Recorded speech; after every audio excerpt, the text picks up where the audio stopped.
Pak Heri, Oke. tadi bilang bahwa Indonesia itu sebenarnya punya potensi, tapi kurang kompetensi. Ya, jadi bagaimana caranya kita untuk bisa meningkatkan kompetensi tersebut? Kompetensi sebetulnya bisa disingkat dengan 3 huruf ini ya. ASK yang kalau dibaca as supaya gampang ya. As itu bertanya atau meminta, betul?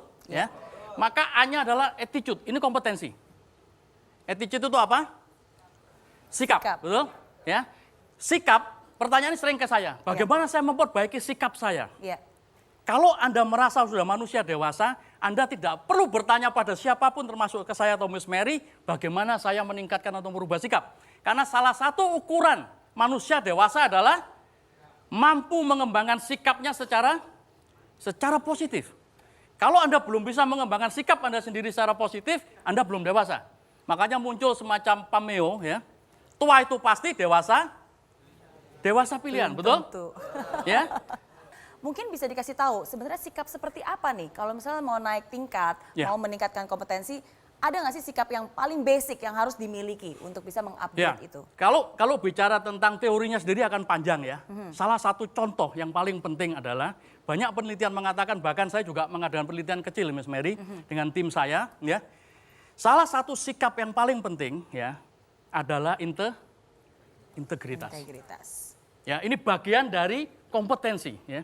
Semua pemimpin hebat nomor 1 bukan keterampilan kepemimpinan teknisnya tetapi integritasnya. Tapi secara garis besar integritas bisa diartikan satunya kata dan laku dan perbuatan. Nah, ini kelemahan kita, kelemahan banyak dari kita termasuk pemimpin. Ya. Oke. Itu yang pertama. Yang kedua tadi skill, keterampilan. Ya. Nah, skill apa yang perlu untuk ditingkatkan untuk menaikkan kompetensi? Yes. Skill apa? Keterampilan apa? Tergantung sekarang pertanyaannya, ya kan? Nah, Bapak yang tidur tadi, ya toh? Bapak pekerjaannya apa sekarang? Ya? Security, ya. Security butuh keterampilan tidak?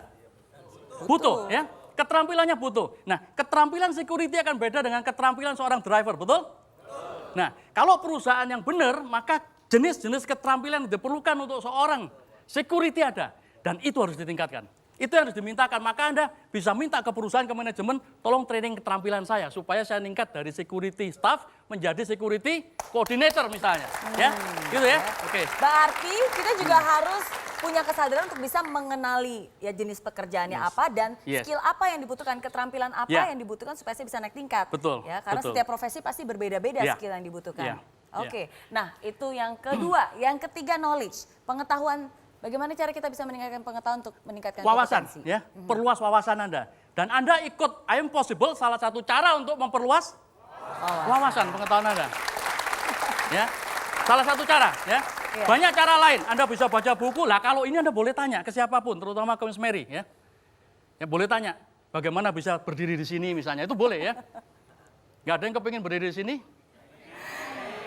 Ya, kepingin, itu pilihan, ya. Itu pilihan. Anda melihat kesempatan. Tapi syaratnya satu, kompetensi Anda harus ditingkatkan dulu ya. Betul, setuju sampai sini ya? Ya, termasuk segala macamnya, kurang lebih gitu. Betul, ya? Luar biasa ya. Oke, kita mengerti kita harus meningkatkan kompetensi. Tapi bagaimana cara kita mengetahui, sekarang ini kita di level kompetensi seperti apa sih? Bagaimana cara untuk kita bisa mengukur kompetensi tersebut? Iya, ada 2 cara, di sini udah ada Bapak Ibu ya. Bapak Ibu bisa lihat, juga pemirsa di rumah. Yang satu namanya assessment ya. Yang satu cash flow. Oke? Nah, assessment di sini ini umum seperti Bapak tadi. Supaya Anda tahu kompetensi saya sebetulnya udah masuk enggak ke syarat yang ini, maka Anda di-assess. Ya. Assessment. Assess itu dites, dievaluasi, dinilai. Oh, ternyata dari ABCD saya cuma punya AB nih.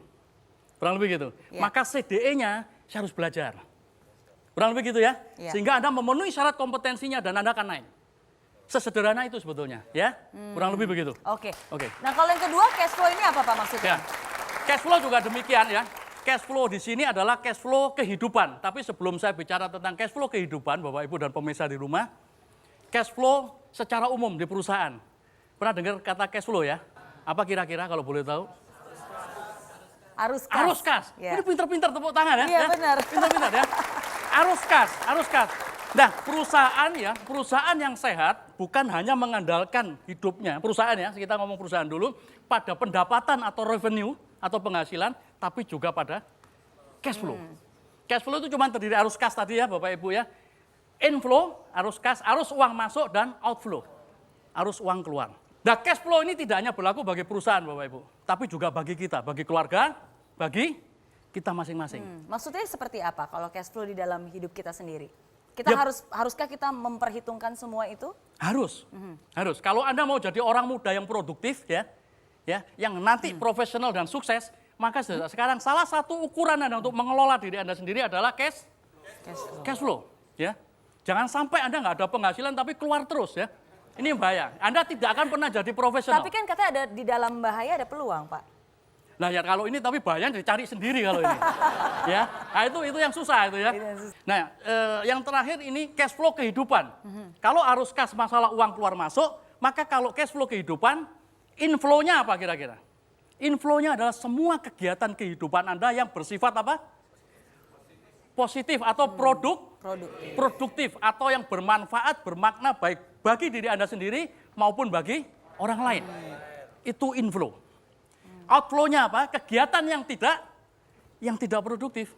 Kegiatan-kegiatan yang tidak bermanfaat baik bagi diri Anda sendiri maupun bagi orang lain. Jadi Anda tinggal hitung sekarang buat neraca sendiri di rumah ya. Di rumah langsung diingat-ingat ya. Berapa banyak kegiatan Anda yang produktif, yang bermanfaat bagi Anda, bagi orang tua, bagi suami, bagi istri dan seterusnya. Berapa banyak yang tidak produktif, tidak bermanfaat. Ya. Nah, keseimbangan neraca ini yang menentukan Anda kompetensi kehidupan Anda itu sehat, produktif, profesional atau tidak. Ya. Kalau Anda lihat neracanya kegiatan tidak produktif Anda jauh lebih banyak, Anda harus segera duduk dan hitung ulang. Gua ini maunya gimana sih hidup? Nah, tanya sendiri ya ke diri Anda. Nggak perlu tanya orang lain. Jelas ya? Karena kompetensi kehidupan Anda berarti ya jelek. Untuk diri Anda sendiri juga. Betul, ya. ya. Oke, kita sudah belajar banyak sekali hari ini. Ada satu contoh, karena menurut saya krisis ini bukan hanya tadi ya kita ngomong secara negara, bukan hanya perusahaan, tapi juga bisa aja krisis di pekerjaan dan juga krisis di keluarga. Nah, salah satunya yang sudah hadir di studio, Ibu Linda Marzuki, dulu juga pernah sempat merasakan yang namanya krisis di pekerjaan dan juga di keluarga. Seperti apa langsung saja saya tanyakan, tepuk tangan dulu dong buat Ibu Linda Marzuki. Selamat malam Bu Linda. Oke. Nah, krisis seperti apa nih yang waktu itu terjadi Bu Linda? Krisis saya waktu itu menghadapi dilema antara harus tetap bekerja atau di rumah mengurus anak-anak.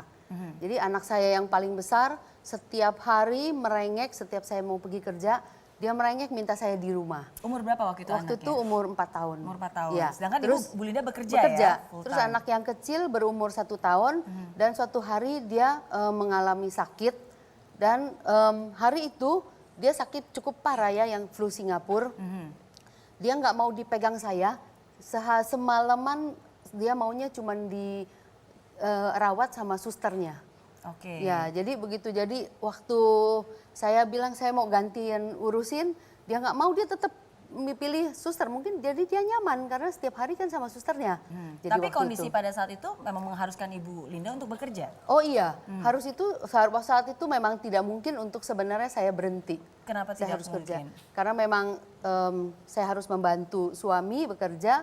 Terus kita tidak hanya mencukupi untuk keluarga kecil kami, tapi waktu itu kita juga memang harus mensupport keluarga besar suami saya. Oke. Gitu. Apa yang membuat Jadi- Ibu Linda akhirnya memutuskan untuk berhenti bekerja? Iya, saya waktu itu saya mencari nasihat-nasihat dan ada satu orang seorang ibu, mentor saya di dalam saya ngikutin parenting, namanya Ibu Charlotte Priyatna. Dia mengatakan, Linda, kalau kamu bekerja, kamu akan deposito kamu adalah uang. Tapi kalau kamu di rumah, deposito kamu adalah keluarga. Wow. Waktu berkualitas dengan keluarga. Ini patut untuk dicatat yang ada di studio dan juga di rumah. Kalau Anda bekerja, deposito Anda adalah uang. Tapi kalau Anda di rumah, deposito Anda adalah waktu berkualitas. berkeluarga, berkualitas ya. Oke. Dan itu menenangkan hati Bu Linda? Iya, kata-kata itu membuat saya yakin benar-benar dengan keputusan saya bahwa saya harus di rumah. Oke. Jadi kemudian ya saya mengajukan resign. Terus konsekuensinya gimana dong? Karena kan katanya tadi juga uang sendiri aja juga tidak cukup. Apalagi sekarang harus hanya satu orang yang bekerja. Ya seperti yang sebelum keputusan itu terjadi, saya memang mempersiapkan diri saya, mempersiapkan hati saya. Jadi ya saya belajar dengan yang ada, saya berusaha mencukupi dan mencoba terus menjalaninya gitu. Irit-irit jadi? Irit-irit banget, irit-irit iya. Oke. Juga ya waktu itu yang saya pernah bermimpi saya mau anak saya sekolah ke luar negeri karena waktu itu kan waktu saya kuliah saya pernah dapat semacam subsidi pemerintah dari New Zealand dan saya merasa hidup saya jauh lebih baik, saya terbentuk secara dari skill dalam banyak hal saya merasa saya terbentuk dan saya ingin sekali anak saya ikut merasakan apa yang saya rasakan. Oke. Jadi saya selalu bermimpi saya mau anak saya sekolah di luar negeri. Dulu ya, tapi Dulu. karena sudah berhenti bekerja. Karena berhenti ya saya harus pikir saya nggak apa-apa, saya pikir saya melupakan Oke, dulu gitu. Lupakan mimpi Iya, itu. iya. Nah, ini menarik sekali Pak Heri karena setiap pilihan itu pasti ada konsekuensi ya dan terlihat sekali Ibu Linda ini menerima konsekuensi itu dan bahkan sudah mempersiapkan semuanya. Betul. Berarti apakah itu juga bagian dari kompetensi tadi? Anda pernah dengar Stephen Covey? Stephen Covey ini salah satu pakar pengembangan diri, Bapak Ibu. Salah satu pakar manajemen terbaik dan terbesar yang pernah ada, salah satu ya. Bukunya fenomenal adalah Seven Habits, betul? Iya. Ya. Dalam buku itu diilustrasikan. Contohnya sederhana sekali, ada seorang siswa, ya Bapak Ibu, ada seorang siswa menghadap gurunya. Minta izin bahwa besok tidak ikut pelajaran, absen. Maka Pak Guru bertanya, kenapa besok absen dari pelajaran saya?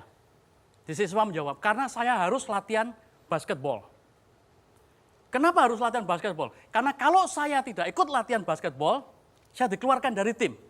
Maka anak ini sebetulnya punya pilihan. Pilihan untuk tetap ikut mata pelajaran gurunya. Yang dia tidak siap adalah menanggung konsekuensi dari pilihannya. Bahwa dia dikeluarkan dari tim. Apakah Bapak yang tadi, karena ini sudah diambil oleh Bu Linda dan beliau sukses sebagai keluarga yang saya tahu, ya. Bapak yang tadi jualan siomay itu Miss Mary, ya. Betul nggak? Ya, dia punya pilihan sebetulnya. Apakah dia tidak bisa menjadi seorang politisi? Bisa. Tapi poinnya adalah, tapi kenapa si penjual siomay 10 tahun, 20 tahun, 30 tahun tetap menjadi penjual siomay? Kenapa yang petani tetap menjadi petani? Karena dia bisa memilih kalau dia siap menanggung konsekuensinya. Konsekuensinya apa? Belajar kompetensi baru. Anda harus memilih dan Anda harus belajar kompetensi baru nasib Anda berubah. Kira-kira demikian. Ya? Baik. Nah, berarti sudah ada pilihan, sudah tahu konsekuensinya dan salah satu konsekuensi terbesar adalah berarti pendapatan bakal berkurang 50% setidaknya. Ya, hampir lah. Hampir 50%, semua juga habis, krisis keuangan bahkan. Walaupun keuangan kita minim waktu itu, tapi satu hal kita tidak pernah bertengkar. Oke. Nggak pernah kita. Tapi iya. apakah ada dampaknya secara finansial? Karena kan krisis pada saat itu kan memang krisis keuangan, ya kan? Karena memang pendapatannya juga berkurang karena tidak lagi bekerja. Tapi dengan ada kebahagiaan itu apakah sebenarnya ada dampaknya juga dalam segi keuangan keluarga? Dampaknya ada saat itu kemudian suami saya naik jabatan dan ya terus pendapatan jadi bertambah dan ya di dalam bekerja dia lebih baik, lebih fokus sehingga ya pelan-pelan posisinya naik terus begitu. Dan sekarang menjadi top eksekutif loh. Suaminya ya gitu Bu Linda ya? Salah satu board of director di sebuah perusahaan. Oke, nah ini tapi ini apakah kebetulan? Maksudnya apakah sebenarnya dengan suasana rumah yang lebih baik, terus tiba-tiba pendapatan jadi meningkat, tiba-tiba jadi dapat promosi jabatan, apakah ini sebenarnya sebuah kebetulan atau memang ini yang sesuatu yang dikondisikan dan akhirnya bisa ada peluang tersebut? Iya Miss Mary, dalam hidup tidak ada yang kebetulan ya. Ya, semua tidak ada yang kebetulan dalam hidup. Kalau secara spiritual tentu ada yang mengatur yang atas, jadi tidak ada yang semua well planned, terencana dengan baik ya. Nah, dalam kasusnya Ibu Linda, sebetulnya beliau ketika memutuskan untuk meninggalkan pekerjaan, bukan berarti dia tidak punya pekerjaan. Karena dia bertransformasi menuju pekerjaan yang baru sebagai fungsi supporting di keluarga, di rumah. Keluarga itu sebuah organisasi sama dengan perusahaan. Di perusahaan ada fungsi lini. Fungsi lini misalnya orang marketing, orang produksi itu lini, yang maju perang ke depan. Yang memproduksi barang, orang marketing yang menjual, supaya kita dapat income. Nah, fungsi supporting orang SDM. orang keuangan dan seterusnya. Apakah si marketing bisa jualan kalau orang SDM dan keuangannya buruk? Tidak bisa. Sama seperti di keluarga. Pun juga seperti itu ya. Sama seperti di keluarga. Makanya kalau suami beliau ini bisa demikian melesat, justru setelah ada keputusan, ada pilihan, mengambil pilihan untuk berada di rumah. Ya. Mengubah krisis menjadi sebuah kesempatan. Nah, berarti kompetensi itu ada juga yang namanya kompetensi keluarga ya Pak Ya, betul. Heri ya? Ya, Oke, betul. nah seperti apa sih kompetensi keluarga itu? Nanti kita akan bahas lebih lengkap lagi, tentu saja hanya di I'm Possible. Jangan kemana-mana. Sampai muncul peribahasa Birma, ya, in time of test, family is the best.